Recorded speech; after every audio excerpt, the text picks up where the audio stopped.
Very good morning to all. In this lecture, we will discuss some numericals based on conservation of momentum. First question, a bullet of mass 10 gram is fired from a gun of mass 6 kg with a velocity 300 meter per second. Find a recoil velocity of the gun. First, in short, see what is conservation of momentum. तर पहा, ही एक body असेल, ही दुसरी body असेल, या बॉडीचा मास m1 असेल, या बॉडीचा मास m2 असेल, या बॉडीचा इनिशियल स्पीड u1 असेल, या बॉडीचा इनिशियल स्पीड u2 असेल. तर नंतर या दोन बॉडीमध्ये कोलिजन झाल्यानंतर ही बॉडी या बॉडीवर येऊन कोलाइड झाल्यानंतर या बॉडीचा स्पीड चेंज होतो, त्याचप्रमाणे या बॉडीचा स्पीड चेंज होतो हे आपण पाहिलं. तर पहा, नंतर आफ्टर, इथे लिहा आफ्टर कोलिजन, ही असेल बॉडी पहिली, ही असेल बॉडी दुसरी. पहिल्या बॉडीचं मास m1, दुसऱ्या बॉडीचं मास m2. ज्यावेळेस या दोन बॉडीचं कोलिजन होईल त्यावेळेस मासमध्ये काही फरक पडेल का? नाही. जर खूप मोठा ॲक्सिडेंट असेल तर कारचे 2 तुकडे होतात, 3 तुकडे होतात, त्यावेळेस मासमध्ये फरक पडतो. पण इथे आपल्याला त्या केसमध्ये जायचं नाही आहे. बेसिक आपल्याला पाहायचं आहे. तर बेसिक कन्सेप्टमध्ये पहिल्या बॉडीचा मास चेंज होणार नाही, दुसऱ्या बॉडीचं मास चेंज होणार नाही. तर आफ्टर कोलिजन पहिल्या बॉडीचं मास जे आहे, जे होतं तेच इथे असेल. दुसऱ्या बॉडीचं मास m2 होतं तर m2च असेल. पण चेंज कशामध्ये होईल? स्पीडमध्ये.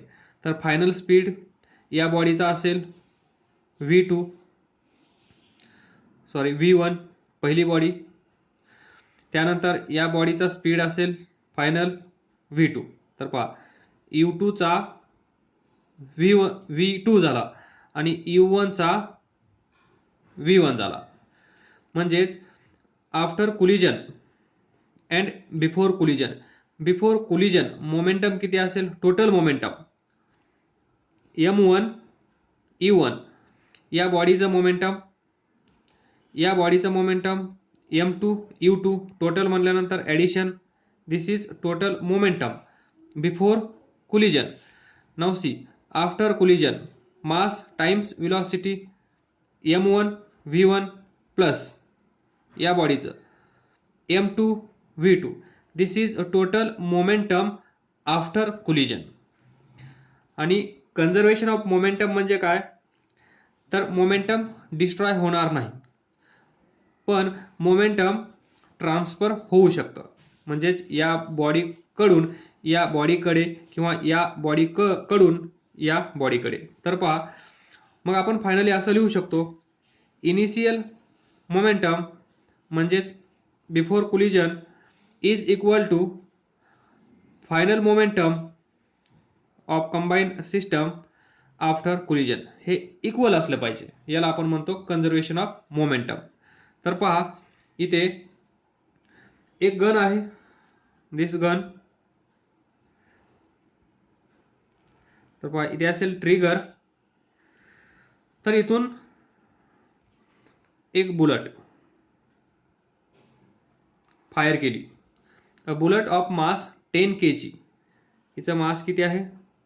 10 ग्राम आहे. 10 kg ची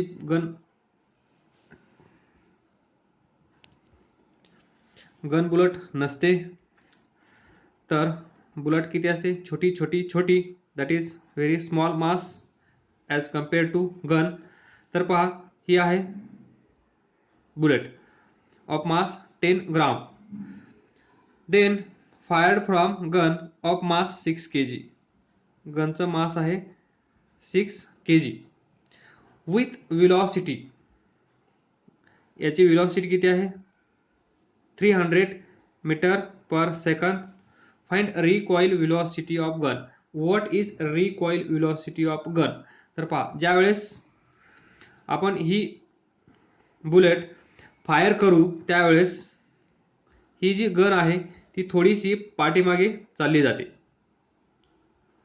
थोडीशी पाठीमागे चालली जाते आणि या स्पीडला म्हणतो, या गनचा जो हा स्पीड आहे पाठीमागे जाण्याचा, त्याला आपण म्हणतो रिकॉइल व्हेलॉसिटी ऑफ गन. पाठीमागे थोडीशी खेचली जाते.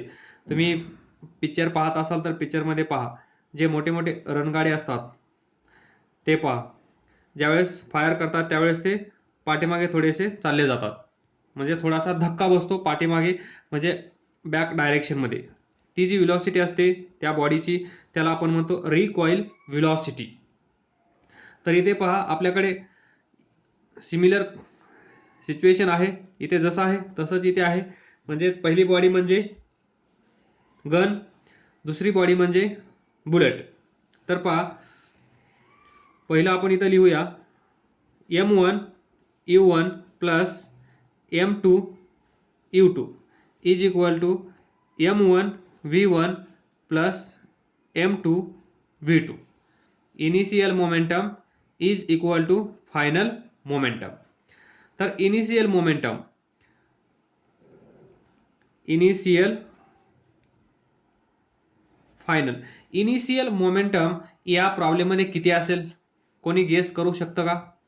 प्रॉब्लेम स्टॉप करा, इथे गेस करा आणि मगच पुढे जा. तर पहा, इनिशियल मोमेंटम, मोमेंटम म्हणजे काय? मास टाइम्स व्हेलॉसिटी, मास टाइम्स स्पीड, त्याला आपण म्हणतो मोमेंटम. तर इनिशियली म्हणजे बिफोर फायरिंग, इनिशियल कंडिशन म्हणजे काय असेल? बिफोर फायरिंग, फायर करण्या अगोदर, फायर करण्या अगोदर पहा, before fire. What is speed of gun? Speed of gun U1 0. Before fire what is speed of bullet? That is U2 0. म्हणजे बिफोर फायर गन पण स्टेशनरी आहे आणि बिफोर फायर ही bullet पण स्टेशनरी आहे, म्हणजे दोघांचा स्पीड सुरुवातीला 0 आहे. मग इनिशियल मोमेंटम काय असेल? U1 0, U2 0. तर काय असेल? 0 plus 0 is equal to, then M1 म्हणजेच पहिली बॉडी म्हणजेच गन, गनचं मास किती आहे? 10 ग्राम. सॉरी, परत तीच मिस्टेक. गनचं मास किती आहे? 6 kg. So 6 into V1. गनचा स्पीड आपल्याला फाइंड करायचा आहे, रिकॉइल व्हेलॉसिटी ऑफ गन. आलं का लक्षात? दॅट इज V1 फाइंड करायचं आहे, प्लस M2. M2 म्हणजे कोण? Second body. सेकंड बॉडी म्हणजे कोणती? बुलेट. तर बुलेटचा मास किती आहे? 10 ग्राम. केजी मध्ये किती असेल? 0.01. बरोबर. 10 इंटू 10⁻³ 1 2 1 0 द्यावा लागेल, decimal 0.010. This is mass of bullet into final momentum म्हटल्यानंतर फायनल स्पीड किती असेल या बुलेटचा? किती आहे? 300 मीटर पर सेकंद. तर याला सॉल्व करा. 6V1 minus is equal to, 2 decimal आहेत तर हे 2 0 कॅन्सल होतील, so 3. So V1 is equal to minus 3/6, that is minus 0.5 metre per second. This is recoil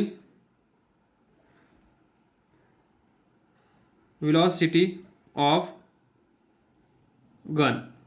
तर निगेटिव्ह साइन म्हणजे काय? पहा, डायरेक्शन ऑफ फायरिंग बुलेट ही आहे, या डायरेक्शन मध्ये बुलेट फायर केली तर रिकॉइल व्हेलॉसिटी ऑफ गन म्हणजेच direction of velocity of gun कोणती असेल? Opposite direction. म्हणजे या डायरेक्शन मध्ये ती गन पाठीमागे चालली जाईल, हे निगेटिव्ह साइन आपल्याला असं सांगत असेल. सो मॅग्निट्यूड, दॅट इज जी गन आहे पाठीमागे जाईल, म्हणजे थोडासा धक्का जो बसतो त्या धक्क्याचा स्पीड किती असेल? 0.5 मीटर पर सेकंद. पुढचा question, car A of mass पा कार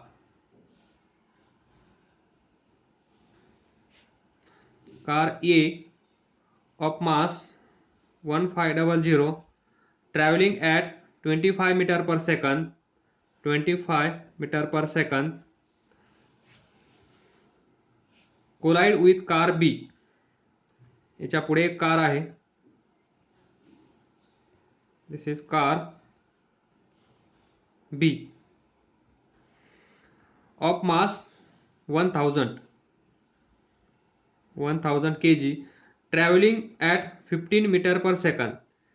या कारचा स्पीड आहे 15 metre per second in the same direction. ही कार ज्या डायरेक्शनमध्ये जात आहे त्याच डायरेक्शनमध्ये ही कार पण जात आहे. आफ्टर कोलिजन, तर पहा ही सिच्युएशन कधीची असेल, बिफोर कोलिजन. या साईडला असेल after collision. After collision, the velocity of car A becomes, ही एक कार, त्यानंतर दुसरी कार इथे असेल,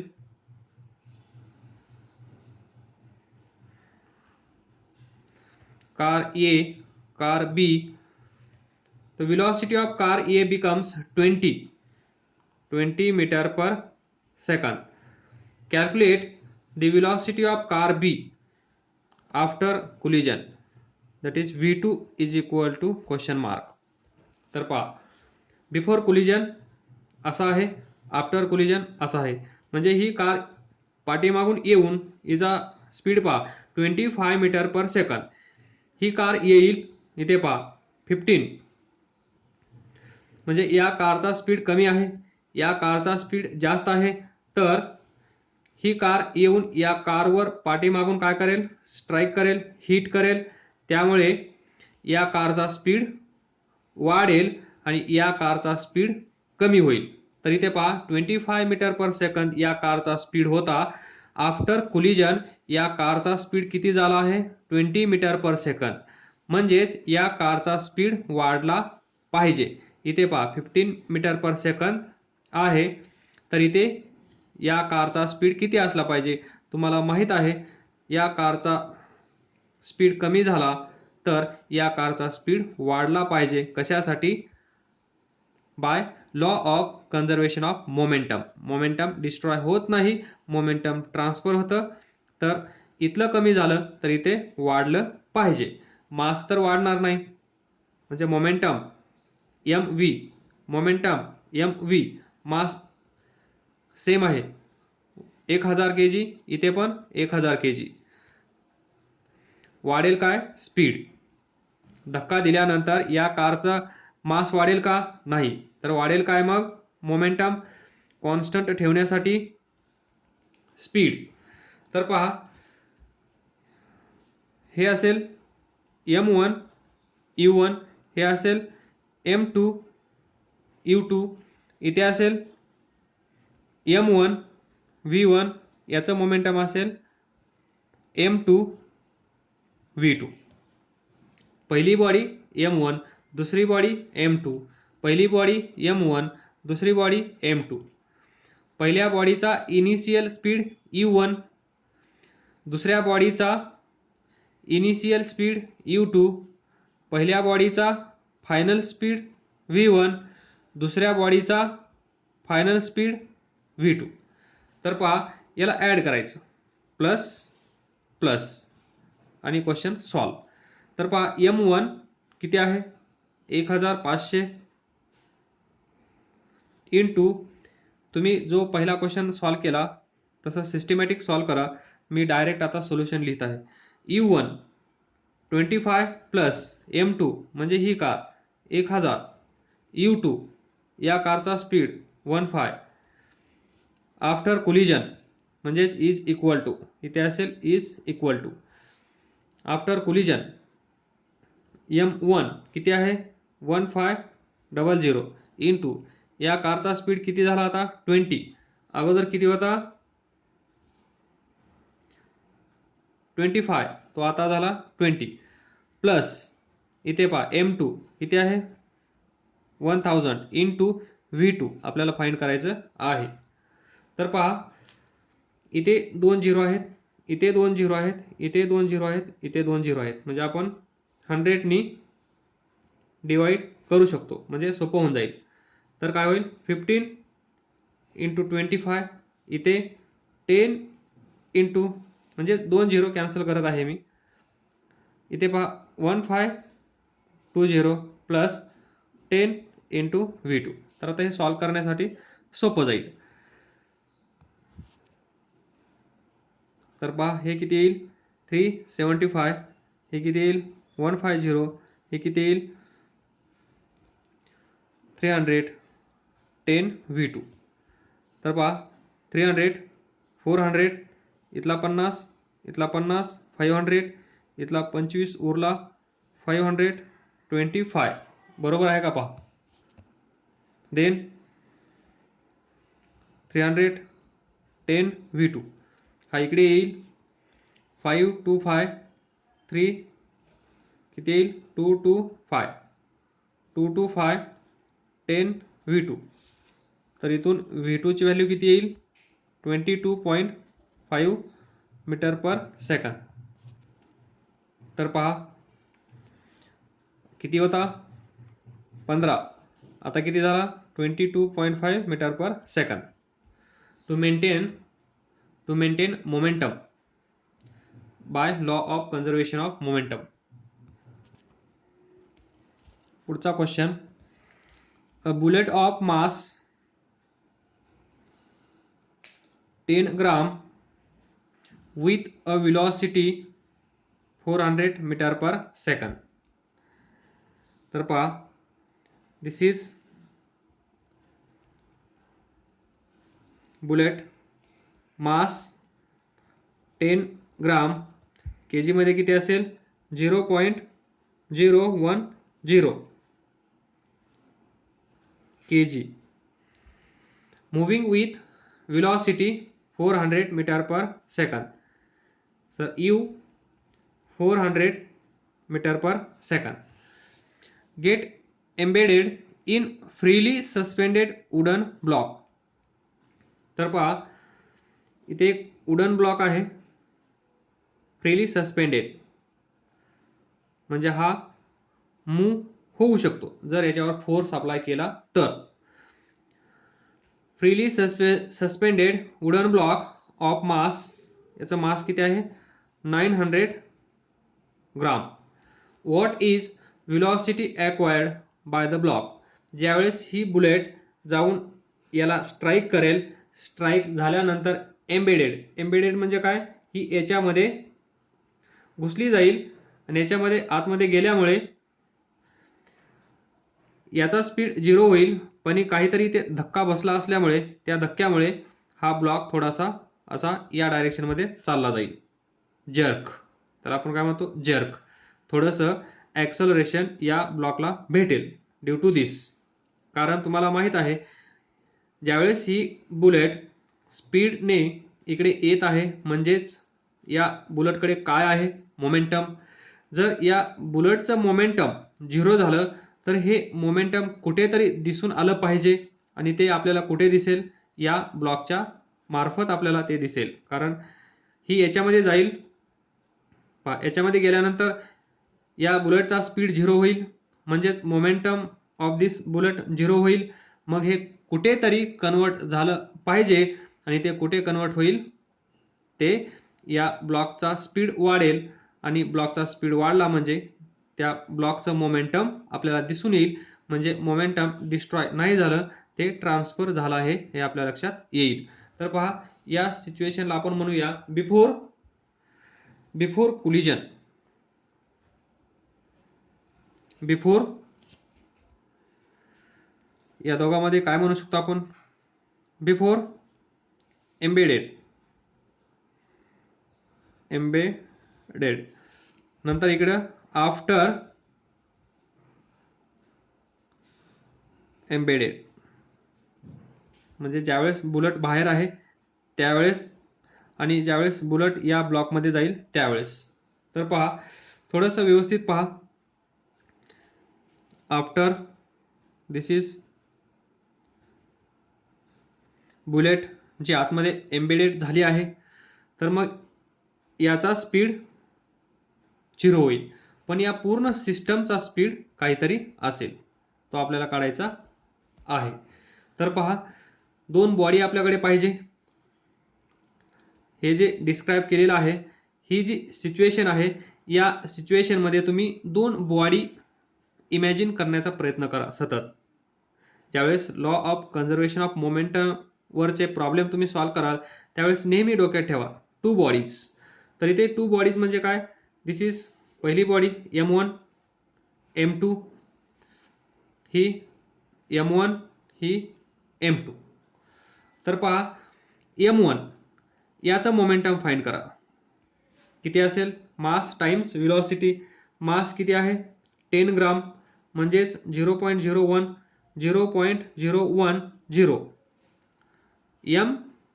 mu प्रत्येक वेळेस. इकडे mv initial u final v into 400. This is momentum of this bullet. तर विचार करा, सुरुवातीला हा ब्लॉक कसा आहे? स्टेशनरी. म्हणजे याचा स्पीड किती असेल? दुसरी बॉडी U2 किती असेल? Initial speed of second body किती असेल? 0. जर या बॉडीचा स्पीड 0 असेल तर याचं मोमेंटम किती असेल? किती असेल? 0. म्हणजेच प्लस M2 U2 काय असेल? 0, because U2 is 0. Then after embedded. नंतर पहा, इकडे पहा, आता इथे तुमच्याकडे दोन बॉडी दिसत नाहीये, तुम्हाला एकच बॉडी दिसत आहे, कारण ही बुलेट या ब्लॉकच्या आतमध्ये जाऊन बसली आहे, म्हणजे एकच बॉडी तयार झाली आहे. तर इथे काय असेल? फायनल दिस पोझिशन. तुम्ही वेगळं करू शकता, काही प्रॉब्लेम नाही, पण इथे थोडं समजून घेण्याचा प्रयत्न करा. इथे जे मास असेल ते काय असेल? M1 plus M2. तर पहा, बुलेट M1 त्याचा स्पीड किती असेल?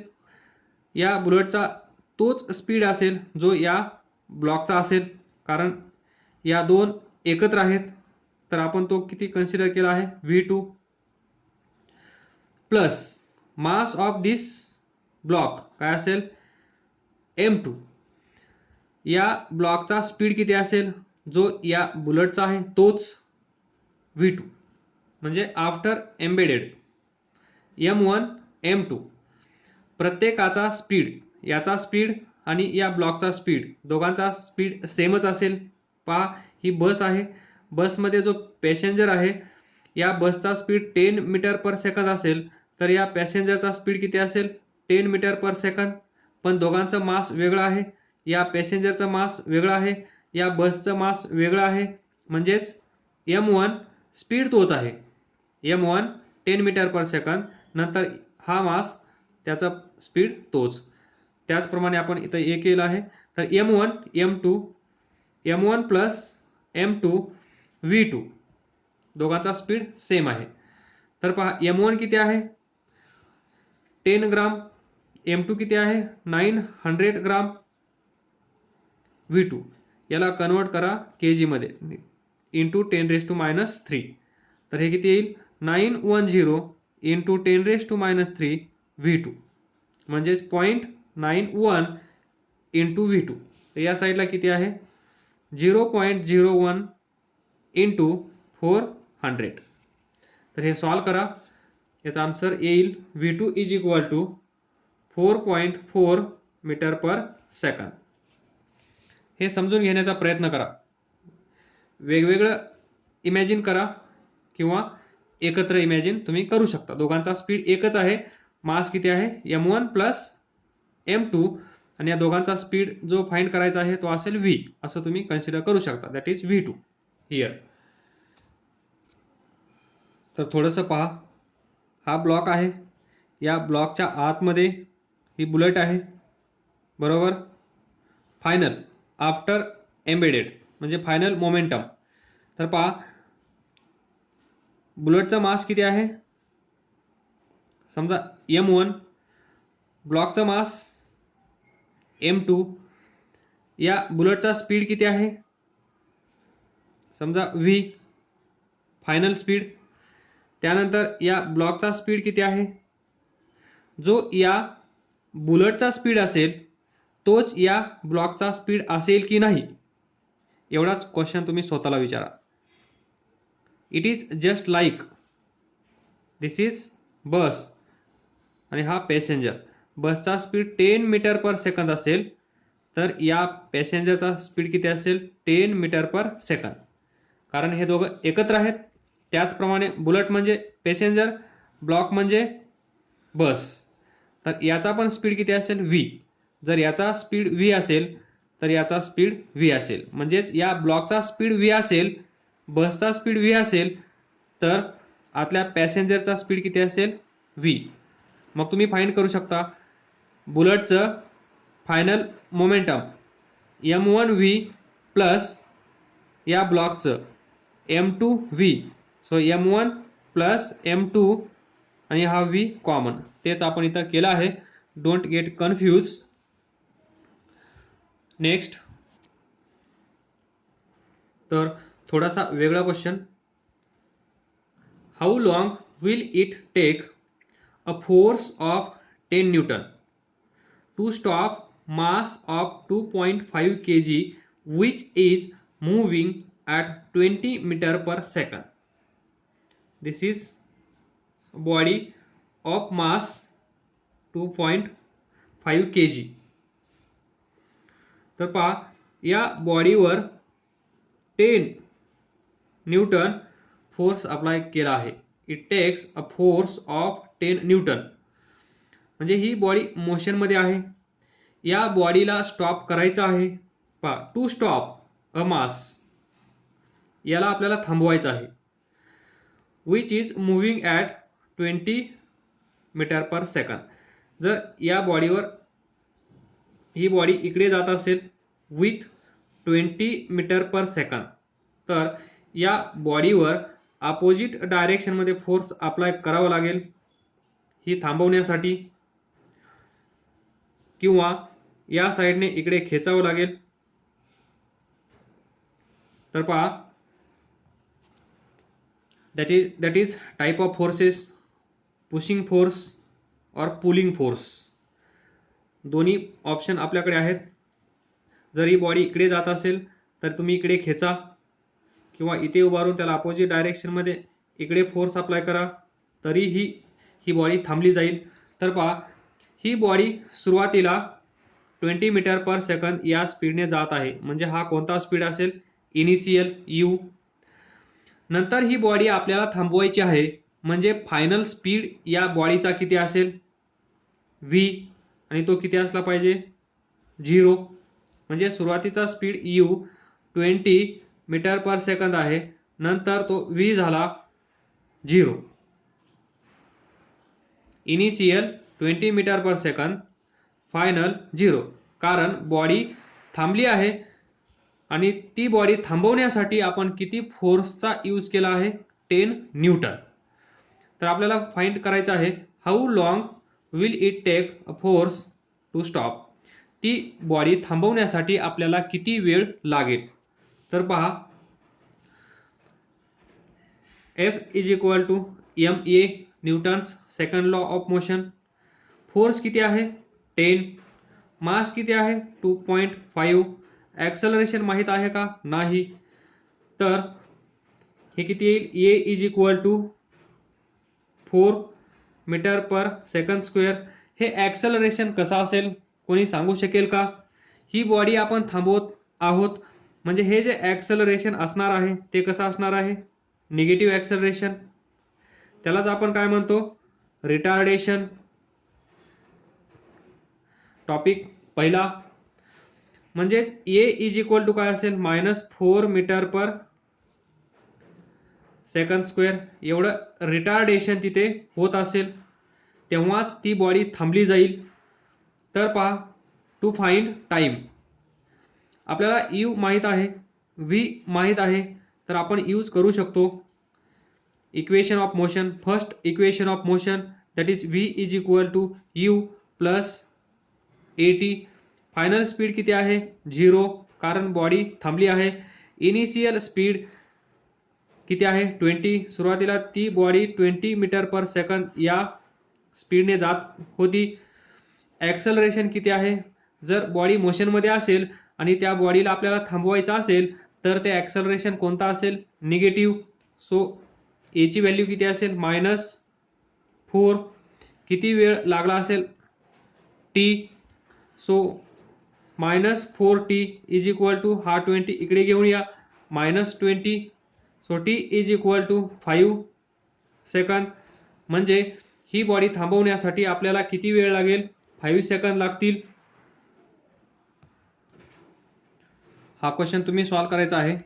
For how long should a force of 100 Newton body या बॉडीवर 100 न्यूटन फोर्स ॲक्ट होत आहे. त्या बॉडीचा मास आहे 20 kg so that it acquires a velocity of 100. म्हणजे 100 न्यूटन फोर्स अप्लाय केल्यामुळे या बॉडीमध्ये जो स्पीड येणार आहे फायनल तो v इज इक्वल टू किती आहे 100 मीटर पर सेकंद. 20 kg मास, फोर्स किती आहे 100 न्यूटन. एवढा फोर्स या बॉडीवर अप्लाय केला असता त्या बॉडीचा स्पीड होत आहे 100 मीटर पर सेकंद. सुरुवातीला ही बॉडी कशी आहे u is equal to 0 stationary body असेल. या स्टेशनरी बॉडीवर 100 न्यूटन फोर्स अप्लाय केला, ती बॉडी मोशनमध्ये येईल.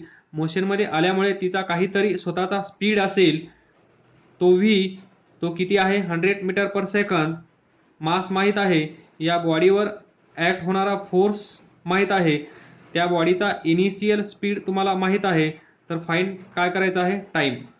T is equal to question mark. म्हणजे या बॉडीचा speed u is equal to 0 पासून 100 मीटर पर सेकंद बनवण्यासाठी टाइम किती लागला असेल. Same similar to last question number 4. आणि हा सेम आहे, तिथे फक्त रिव्हर्स केस होती. यू 0 आहे तिथे यू होता, इथे व्ही दिला आहे तिथे व्ही माहीत होता 0. बॉडी स्टॉप केली होती